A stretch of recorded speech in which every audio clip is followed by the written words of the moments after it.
Les chevaliers de l'intrigue qui tournent en rond.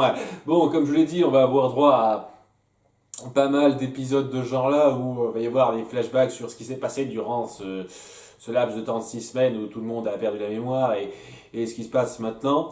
On va commencer par le flashback pour pas changer. Et donc ça commence où tout le monde se présente à la cour arthurienne et Arthur et compagnie ne savent pas de qui il s'agit. Ils savent juste qu'il y a une d'entre eux qui est la sauveuse et qui va aider à libérer Merlin, à sauver leur royaume et tout et tout. Et c'est tout. Donc Merlin fait des prophéties qui se réalisent, mais elles sont très génériques. Donc ça va être bien. Hein. C'est le principe des gens qui font de l'astrologie. Hein. On aime bien ce genre de prédictions très vagues, très globales. Ils veulent faire en sorte que la sauveuse sauve Merlin qui s'est transformé en arbre. Apparemment, ils ne savent pas comment. Un jour, il s'est transformé en arbre. Vu ce qui se passe, je sais pas, c'est peut-être lié au ténébreux, peut-être que c'était à l'époque de Rumpelstiltskin, Rumpelstiltskin lui a fait ça, je ne sais pas, étant donné que Rumpelstiltskin a fréquenté absolument tout le monde, ce n'est pas impossible, mais voilà, donc il est transformé en arbre et il compte sur la sauveuse, et alors qu'Emma hésite un peu à se présenter, c'est Regina qui prend les devants et qui dit « c'est moi la sauveuse ». Et un truc qu'il faut un peu gober dans cet épisode, c'est le fait que apparemment personne ne reconnaît la méchante reine qui a sévi de nombreuses années durant pendant son règne. À part une personne, on y reviendra, mais ouais, c'est dingue hein, quand même. Hein. Il aurait suffi de quelques autres personnes pour s'en rendre compte, en plus de celle qui le sait, pour que ça fout tout ça en l'air. Mais bon, Regina explique à Emma pourquoi elle fait ça, parce que il faut pas qu'elle utilise sa magie et tout, et elle veut endosser son rôle pour ça, sachant que ça amène une scène que j'ai trouvée un peu un peu bizarre, un peu maladroite dans la mise en scène, c'est-à-dire que et elle lui dit s'il te plaît tu devrais me remercier ou tais-toi et laisse-moi parler sans faire exprès en tenant la dague et ça s'est pris comme un ordre et à un moment donné elle dit je pourrais peut-être m'y faire. À nouveau, c'est le genre de truc, ce genre de remarque que c'est pas quelqu'un au cœur pur, complètement lumineux ferait, quoi. Ça me rappelle à nouveau la connerie de l'épisode précédent, mais bon. Donc ouais, il y a, il y a donc ça qui se passe, il y a tout un passage où ils disent qu'il va y avoir un bal ce soir, il y a le prince charmant et Blanche-Neige qui apprennent à Regina à danser et tout. Ouais, d'accord, si vous voulez. Et pendant le bal, donc elle est prise à part par Perceval, un des chevaliers, qui est donc la seule personne du royaume de Camelot à l'avoir reconnu parce qu'elle elle était responsable de la destruction de son village. Et il était tellement run qu'il s'est dit tiens je vais la trucider direct en public parce qu'il se doutait bien que s'il disait ça à son roi il n'accepterait pas qu'il le fasse et c'est un truc que j'ai beaucoup aimé à ce niveau-là, c'est-à-dire une fois de plus le fait que le passé de Regina ne soit pas effacé comme ça. Donc voilà, c'est un détail que j'ai bien aimé. Le fait que ça lui revienne en pleine gueule parce que ça va amener pas mal de trucs, même si je reviendrai là-dessus, c'est un petit peu forcé sur certains points. Donc voilà, il essaie de la tuer avec une épée, mais Robin des Bois la sauve in extremis et c'est lui qui se prend le coup d'épée. Et apparemment, il n'y a pas d'autre choix que de le tuer tout de suite, Perceval. Je veux dire, il est tellement affairé sur un autre gars que on pourrait facilement l'assommer ou un truc comme ça, mais non, David, il, il le plante avec son épée bien dans la poitrine pour être sûr qu'il crève. Donc vos discours vertueux à la con, il faut pas tuer des gens, faut pas partir vers le meurtre, la voie facile et tout. À nouveau, un genre de truc qu'on vous sort depuis le début, c'est pas bien de tuer quand on pond ce genre de scène où le meurtre n'est clairement pas la solution de base, qui est la seule solution évidente qu'il y a. Mais bon, donc Perceval est mort.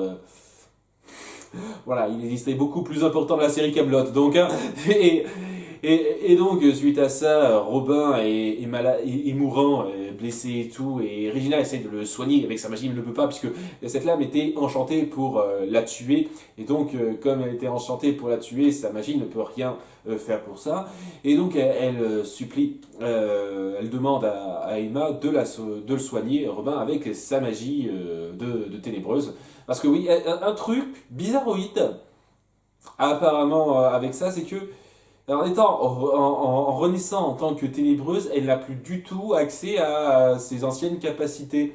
C'est-à-dire que la magie blanche qu'elle avait apprise en tant que sauveuse, ça n'existe plus, semble-t-il.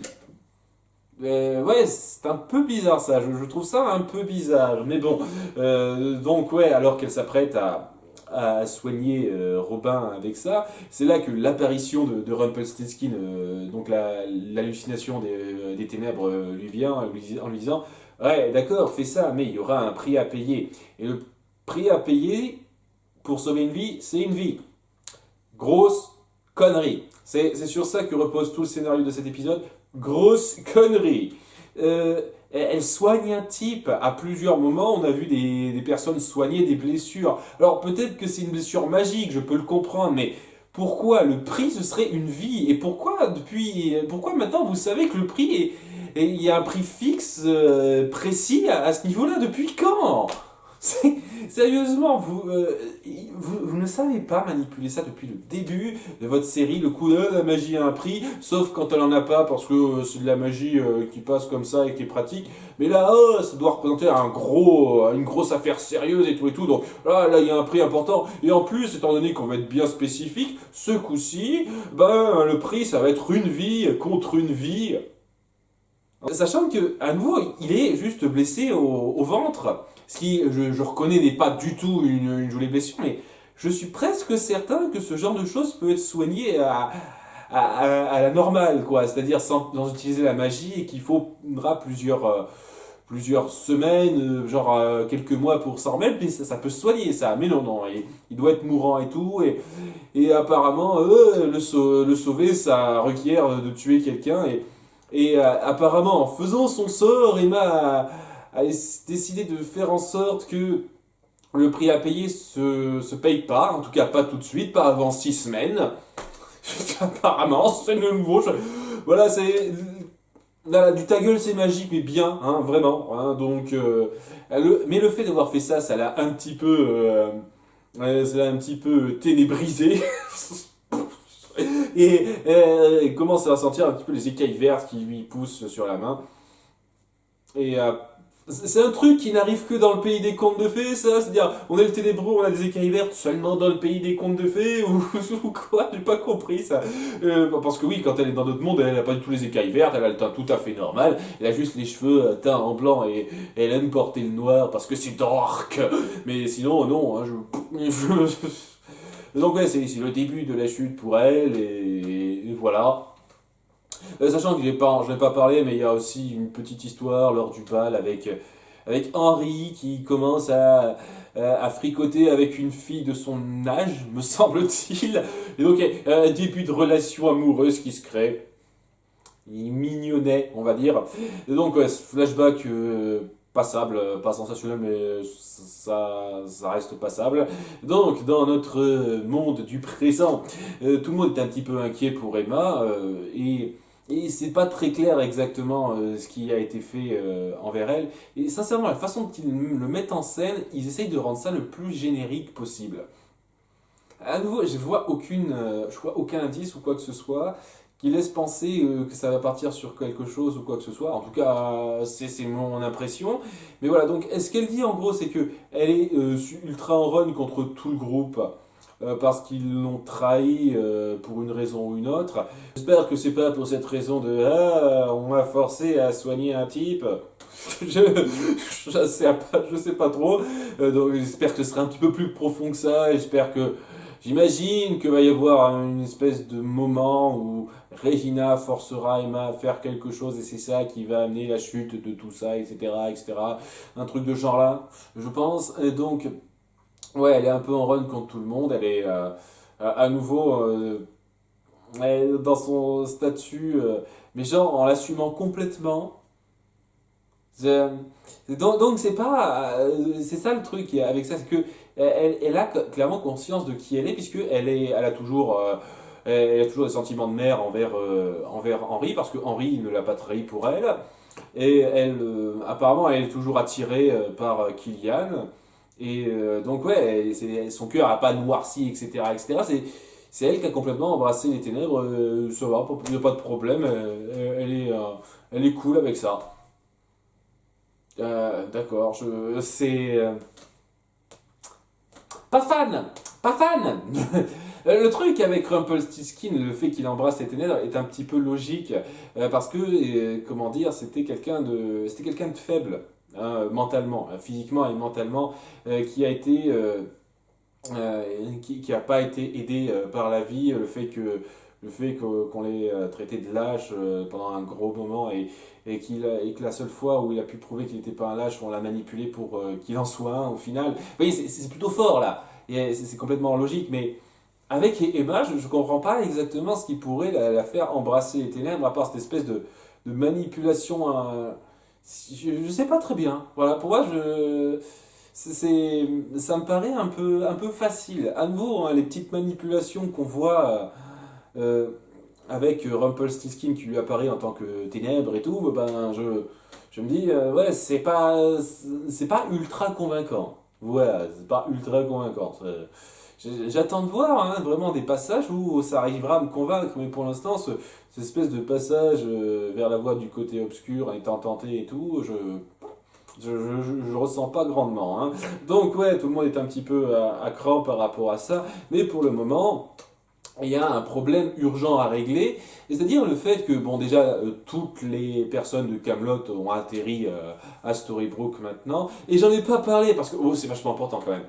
Toutes les personnes de Camelot ont atterri à Storybrooke parce que bah, j'avais pas compris ça comme ça, mais c'est ce qui s'est passé.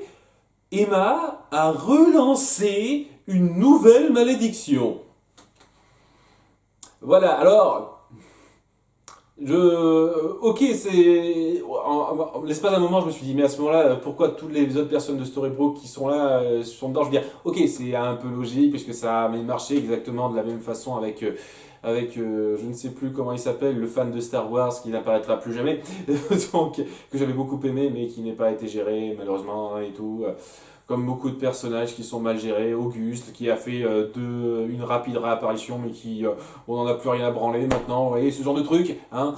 Et donc ouais, elle a rejeté ça, mais le gros truc, le gros rapport avec cette malédiction, c'est que il faut sacrifier le cœur de la personne qu'on aime le plus, hein, en dehors de soi-même apparemment. Donc je, Kylian et Henri sont toujours en vie, hein. Donc, comment elle a fait ça, Emma, exactement?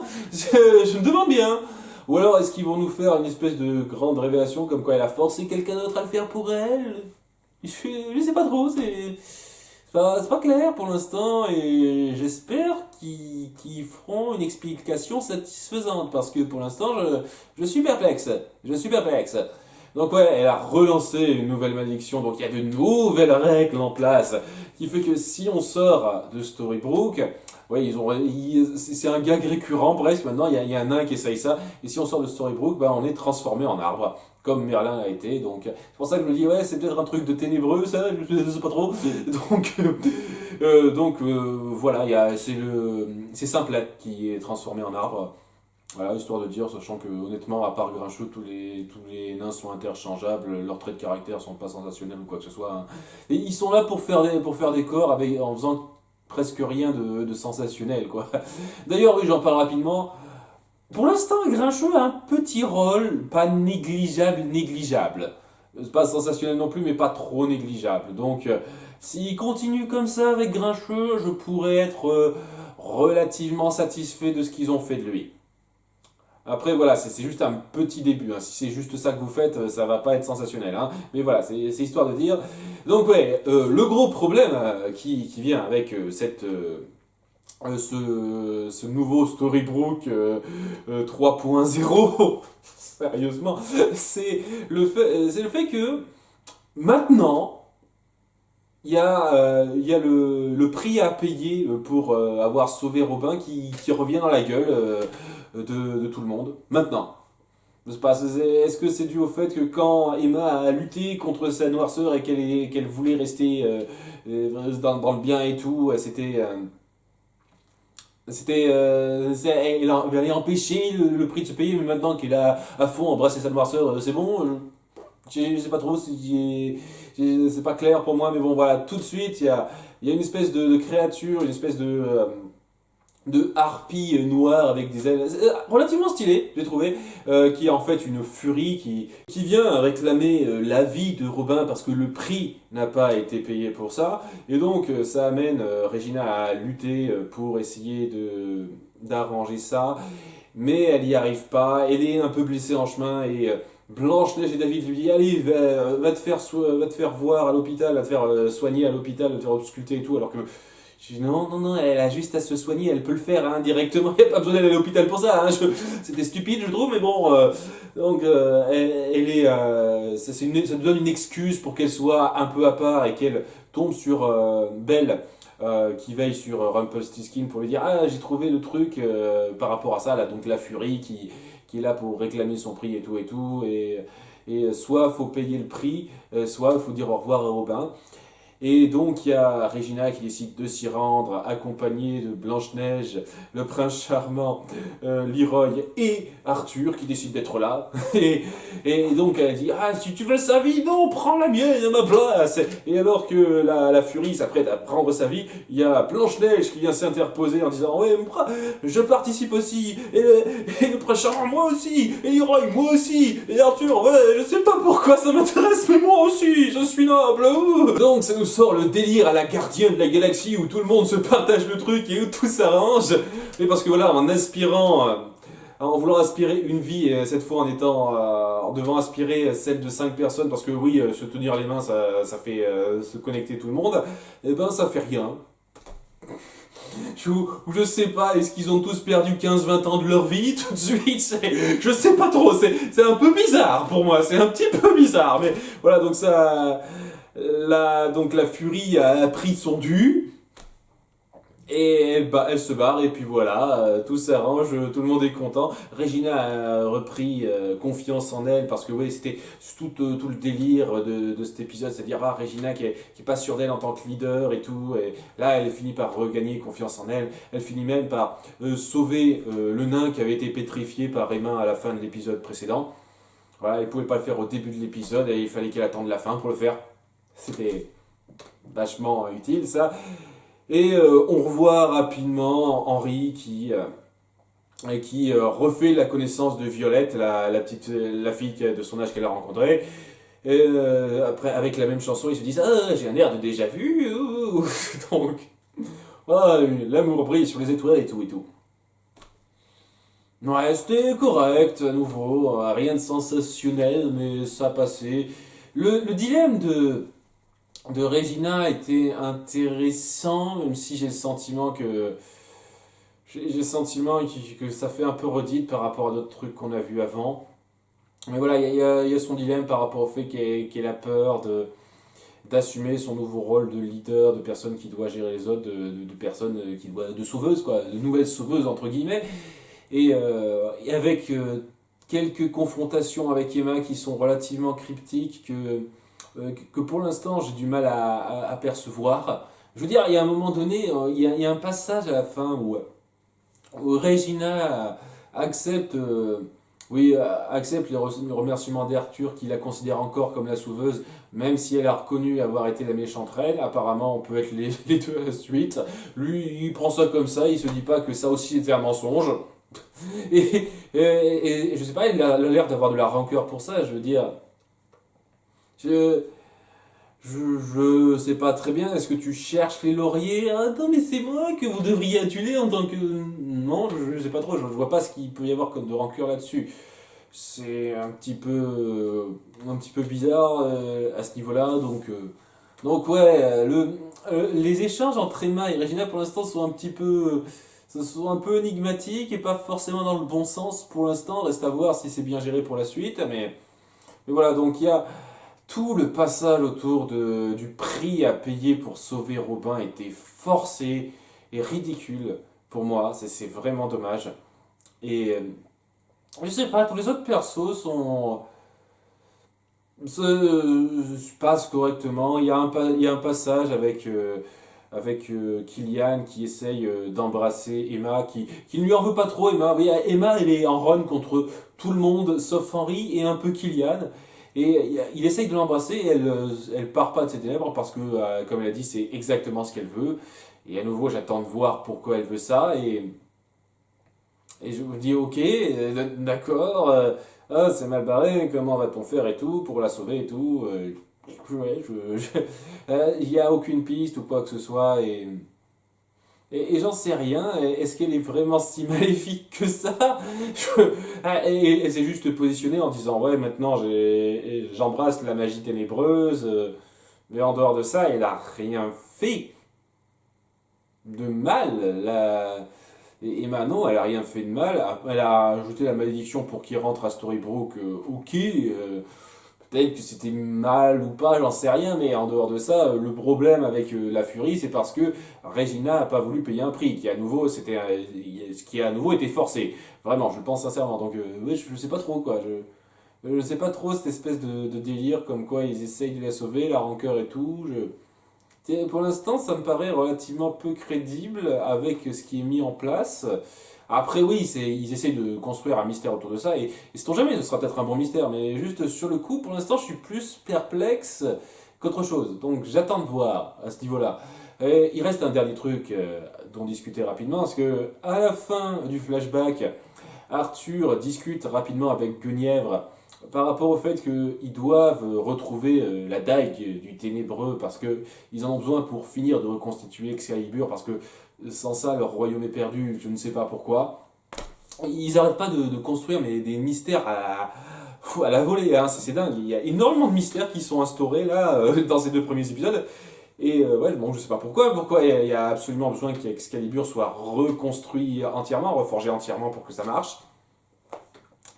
Et, et donc à la toute fin, on voit que Emma a ramené chez elle, dans son nouveau chez elle, le rocher qui contient Excalibur, et elle aura besoin de faire en sorte qu'il sorte pour reconstituer Excalibur entièrement, et grâce à ça, il pourra être défait de la magie de la dague qui la contrôle. Voilà, il n'y a pas que le chapeau magique qui peut faire ça, il y a aussi Excalibur. Il y a encore combien de trucs que vous voulez balancer comme ça? Donc, ouais, je, je sais pas trop. Voilà, j'ai du mal à saisir pour l'instant les motivations de certains personnages.